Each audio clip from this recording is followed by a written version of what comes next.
The word consecrate means in its origins to declare something as sacred and set it apart or dedicate it to a cause.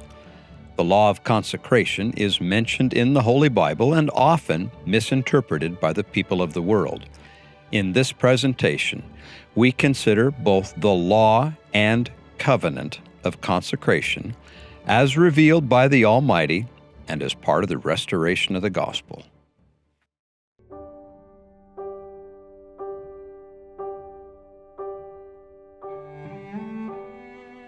There was a strong movement among the Campbellites, headed by a prominent preacher in the area by the name of Sidney Rigdon. And the Campbellites grew in prominence in northeastern Ohio, in and around Kirtland, Mentor, and other areas in northeastern Ohio. Among those families that followed Sidney Rigdon was a family by the name of Isaac and Lucy Morley. The Morleys owned a large farm that eventually grew to as large as 300 acres, just on the outskirts of Kirtland. And they had been basing their practice in the New Testament, in the book of Acts, where it says they had all things common. And these people were trying to live New Testament Christianity. So they shared everything, lived communally, and everyone lived on the Isaac Morley farm. In regards to the Morley farm, Josiah Jones said this: "For nearly 2 years past, Isaac Morley had contended that in order to restore the ancient order of things in the Church of Christ, it was necessary that there should be a community of goods among the brethren. And, accordingly, a number of them were moved to his house and farm and built houses and worked and lived together and composed what is here called the big family, which at this time consisted of perhaps 50 or 60, old and young."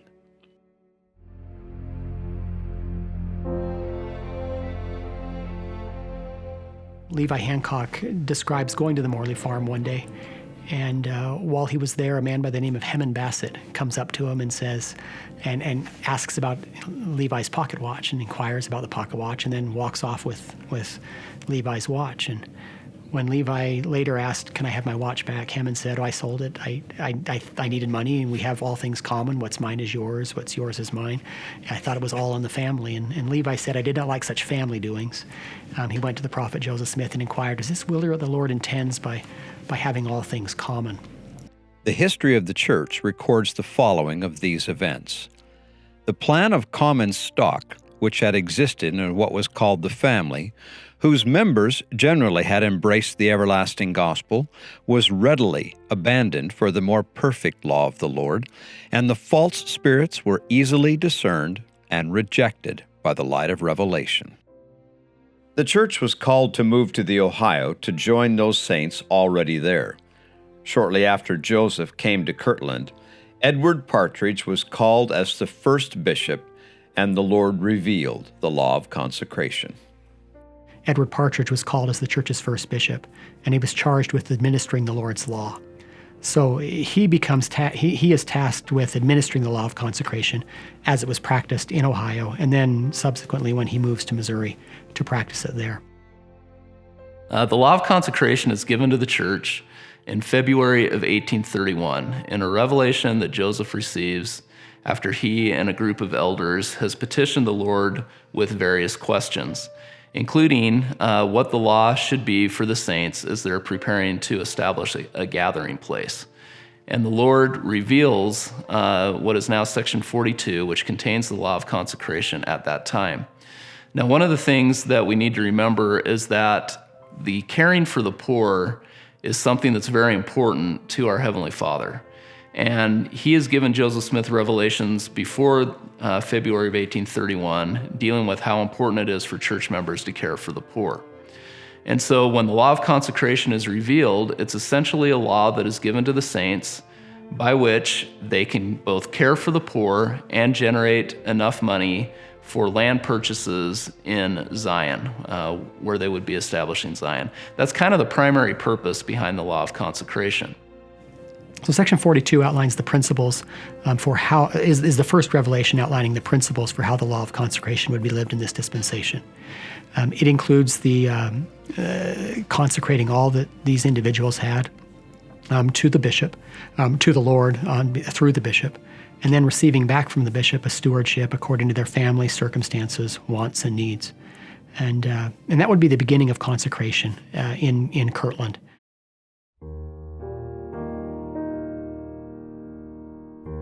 Generally, only those saints living in Missouri, where the saints were trying to establish Zion, really were trying to live the law of consecration to its full means. There were elements of the law of consecration prevalent in Ohio, where the headquarters of the church was at the time. But the full law of consecration really isn't lived by any saints living in Ohio. It's only by those saints in Missouri.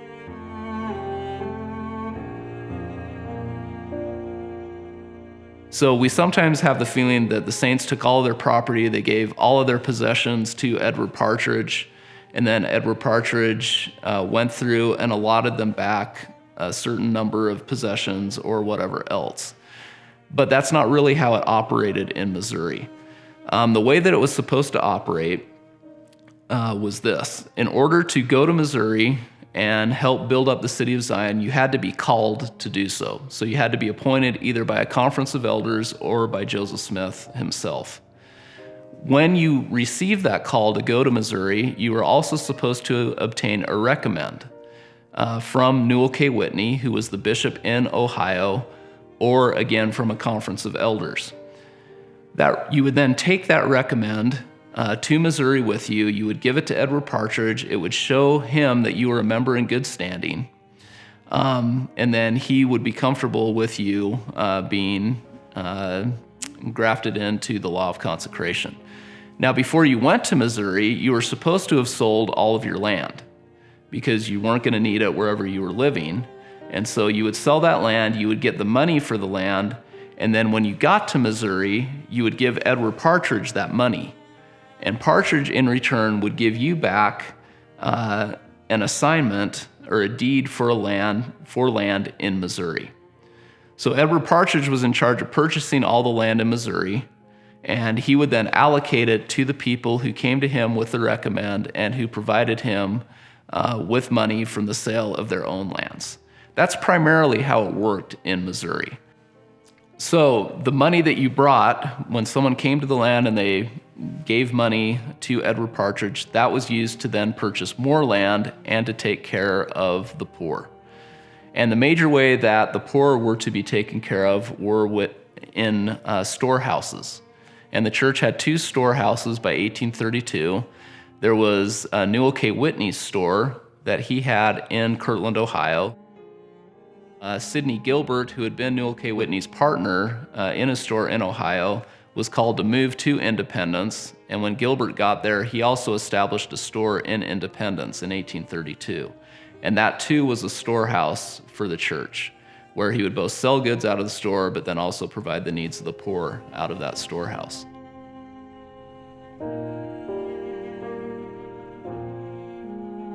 There were dozens of utopian movements and utopian societies that Joseph Smith and others would have been familiar with. I think what separates the one from the Latter-day Saints, of course, is we believe it was given by God himself, that God revealed the principles for how he wanted his law to be lived. Those principles included giving all that we have, our time, talents, energies, everything we have to build God's kingdom on earth. And then one would receive back from a bishop a stewardship. You would become a steward, but under the Lord's law, everything belonged to God. All was his.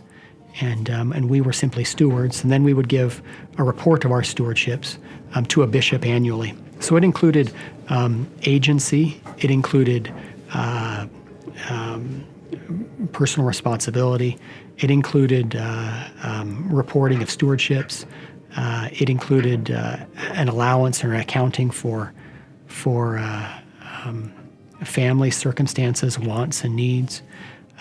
It was heavily dependent on a three-way relationship between God, his appointed priesthood leader, and the person who was living consecration.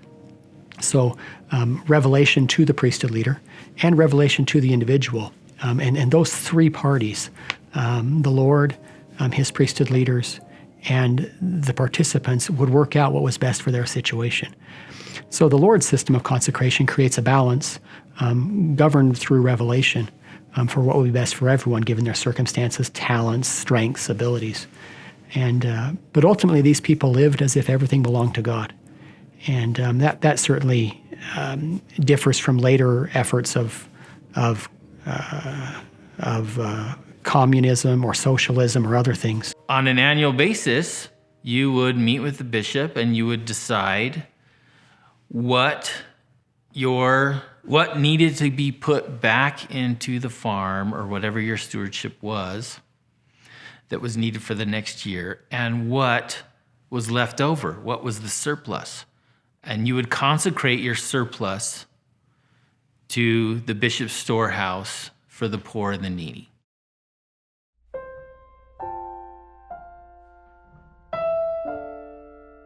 The way that these storehouses were funded was through an organization that was called the United Firm. And today, the United Firm, what it is, how it functioned, a lot of people can be confused about that. And they're confused about it because the revelations that talk about the United Firm, section 78, 82, 104 of the Doctrine and Covenants, all had the language changed of what the United Firm was. And so instead of being called the United Firm in these revelations, it's called the United Order. And then when Brigham Young sets up United Orders in Salt Lake and in Utah, we get these confused and we think, oh, well, this revelation's talking about United Order. That must be the same thing that Brigham Young set up. But it's not. It's really the United Firm. And what the United Firm was a group of initially 9 men, 9 church leaders.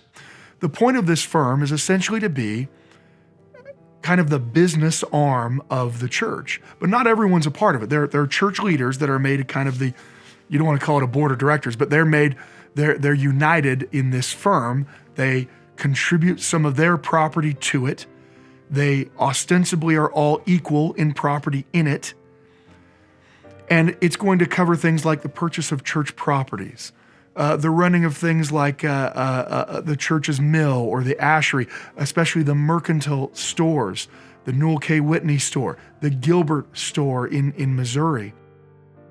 The United Firm is set up, and these 9 men are supposed to coordinate the operation of the church's storehouses and the church's printing office in Independence, and they're supposed to use the profits from each of these things to help fund the other.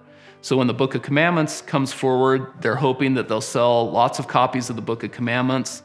The money that they gain from the sale of those books can then be used to purchase goods in the church's storehouses. And likewise, since both of these storehouses are selling goods for profit, as well as providing them to the poor, whatever money they get back from that can be used to help fund the printing office.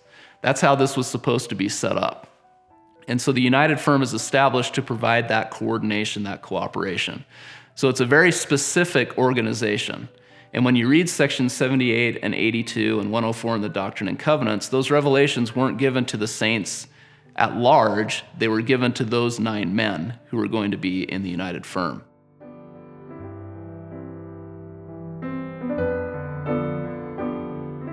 There are problems inside of the United Firm, and many of these are alluded to in the D&C. For instance, W.W. Phelps, who is no stranger to making himself more important than other people think he is, W.W. Phelps is going to come to start thinking of the literary enterprise in Jackson County as his own enterprise, right? Well, this is my press, and this is my paper that I'm putting out. He's publishing the Evening and Morning Star there. And in fact, in a letter he writes to Joseph, he's using those terminologies, well, with my press and with my paper, I've done this and I've done that. And Joseph writes him back with a little bit of chiding, saying, this is not your press. This is not a I press. This is we. This is ours. This is the church's. And it kind of demonstrates that one of the problems exists even in establishing stewardships.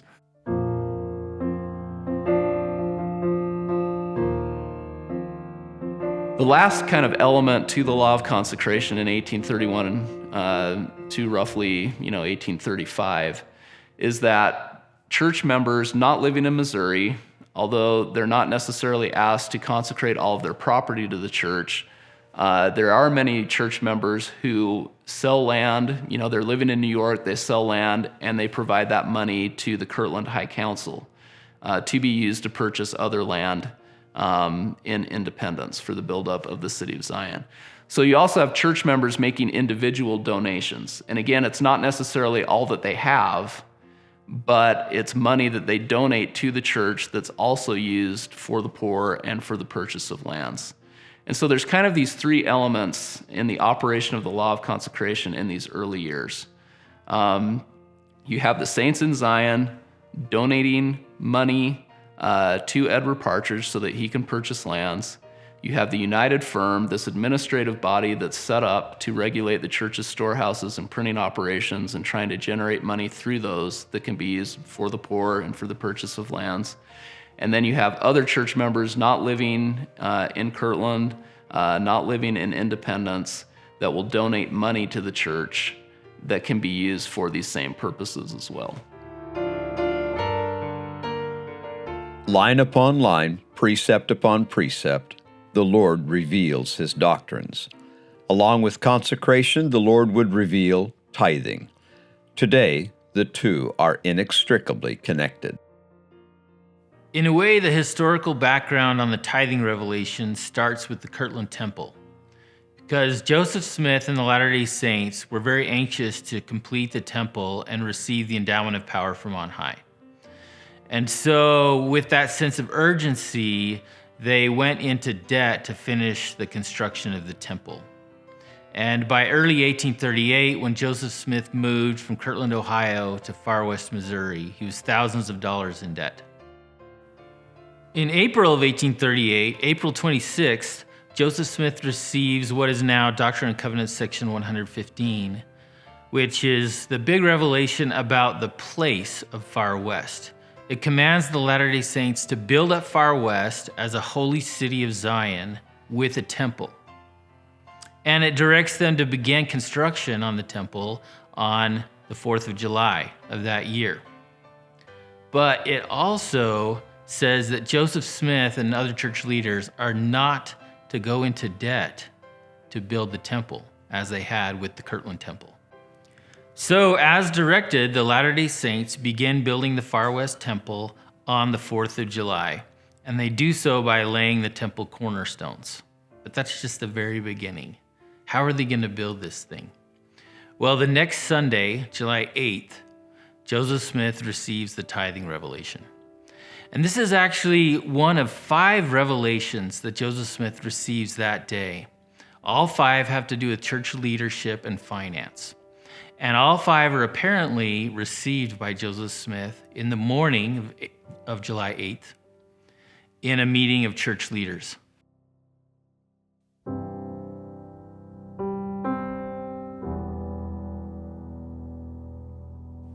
The tithing revelation that Joseph Smith received that day said that it was specifically to raise funds for building the temple. That was one of the reasons for the revelation, given in the revelation. And the tithing revelation basically had 2 parts.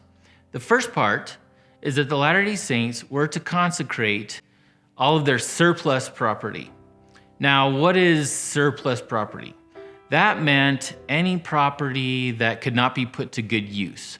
So, for example, if you had more land than you could farm, or more cows than you could milk, or anything like that, you were to give those to Bishop Partridge, Bishop Edward Partridge, the Bishop of Zion. Secondly, after having made this first consecration, the saints were to pay 1/10 of their interest annually. Now, what does that mean, 1/10 of their interest annually? Well, 1/10, that's pretty easy, 10%. Annually, that's easy, that's on a yearly basis. But what is meant by interest? Bishop Edward Partridge explained what was meant by interest. Interest meant interest, like an interest rate on an investment. Now, at the very end of the tithing revelation, it said that it was not only for Zion, for those Latter-day Saints in Missouri, the land of Zion, but also an example for the stakes of Zion. So the math is pretty easy here. 60 out of 1,000 is 0.06 or 6%. And in fact, 6% was the traditional interest rate in America. It actually came from England. When the New England colonies were formed, they just brought across that tradition and laws of a 6% interest rate, and that continued as the traditional rate in America for many, many years. So you take an inventory of all of your assets and liabilities, and you add up all of your real and personal property, and then you subtract all of your debts, and you figure out what your net worth is. Now, if you're going to be a good steward of your inheritance, then you're going to put your assets to work over the course of the next year, and you're basically going to be able to increase your worth by a certain amount. And an ordinary amount of increase in the United States at this time is 6%, and that's reflected in the 6% interest rate laws. So going back to the tithing revelation, the understanding was that you would calculate your net worth, you would take 6% of that, which would be an amount that you should be able to increase the worth of it by in the course of a year. And you would take 1/10 of that. So your tithing would be 1/10 of 6% of your net worth. So to clarify, we don't know exactly what the Lord intended when he gave this revelation to Joseph Smith.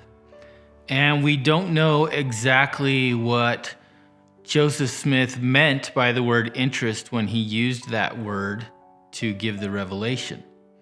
But we do have this clear explanation from Bishop Edward Partridge, who was one of the men in the leadership meeting on the morning of 8 July, 1838, which is apparently where the tithing revelation was received and delivered.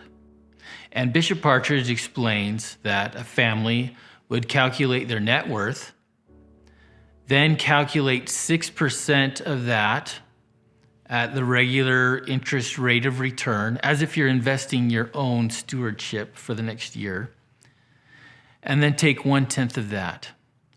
So your tithing would be 1/10 of 6% of the net worth of your household.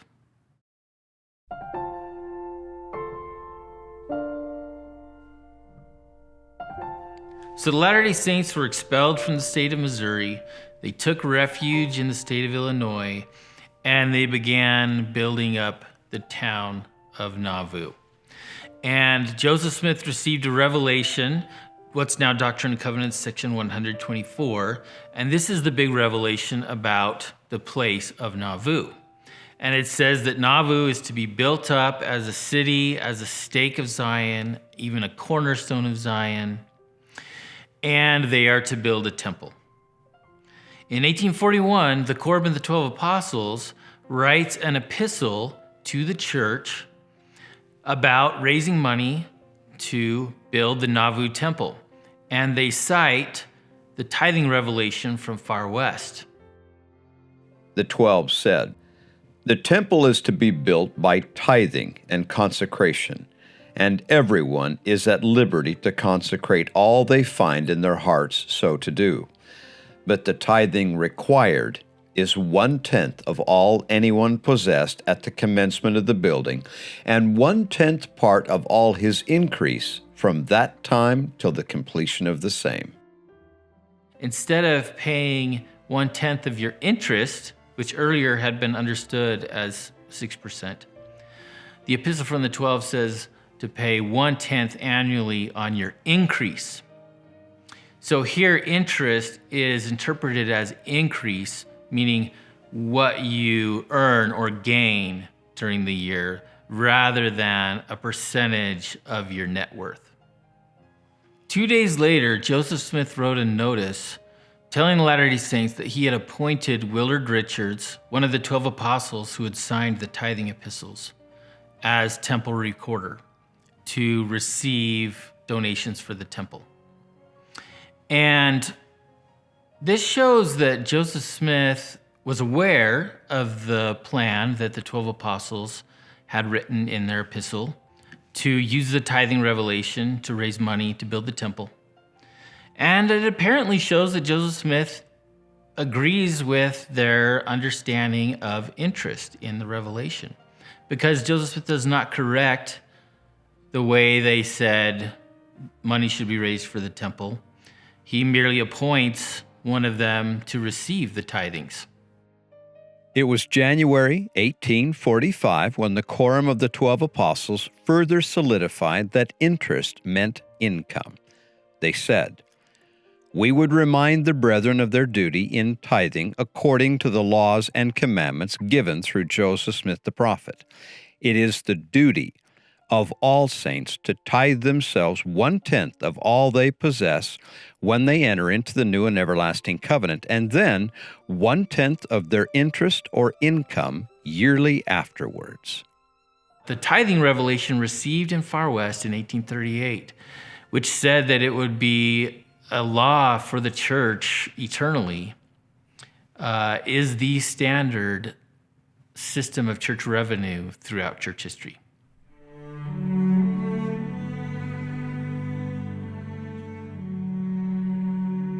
That question comes up every semester, and we discuss that in class. I love President Hinckley. President Hinckley said, the law of consecration has not been done away with and is still in effect. And so I try to help my students see that though we don't live consecration in the same manner in which they lived it, physically deeding a property to a priesthood leader and receiving back from that priesthood leader a stewardship based on my family circumstances, wants, and needs, I still live consecration. I still live its principles. I think the overarching principle, as J. Urban Clark once taught, is that the core principle of consecration is that all things belong to God. He says repeatedly, this is the center of the law of consecration. So learning to view everything I have, my time, my energies, my strengths, my abilities, my talents, my property, my possessions, as if they're God's, to be used in furthering His work to bless His children on earth. I think those are the principles of consecration. So when a student says to me, well, why did it fail? I think it failed in part because not everyone was living those principles. Latter-day Saints who go to the temple and receive their endowments make a covenant to live the law of consecration. And in a way, there's nothing holding us back from living the law of consecration. And in fact, there are many Latter-day Saints who, mostly elderly Latter-day Saints, who they've paid off their mortgage, they've paid off all of their other debts, and their net worth is positive. And maybe they're even retired. And so they're living off of their retirement and the things that they've earned in their lifetimes. And what are they doing with that money? They're going on missions, service missions, proselytizing missions, church service. They're using that money to help bless their families.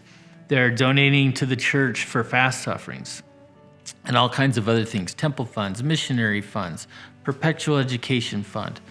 They're traveling to visit family. They're helping grandchildren with college money. I know lots of Latter-day Saints who are living this kind of life, which is a life of consecration.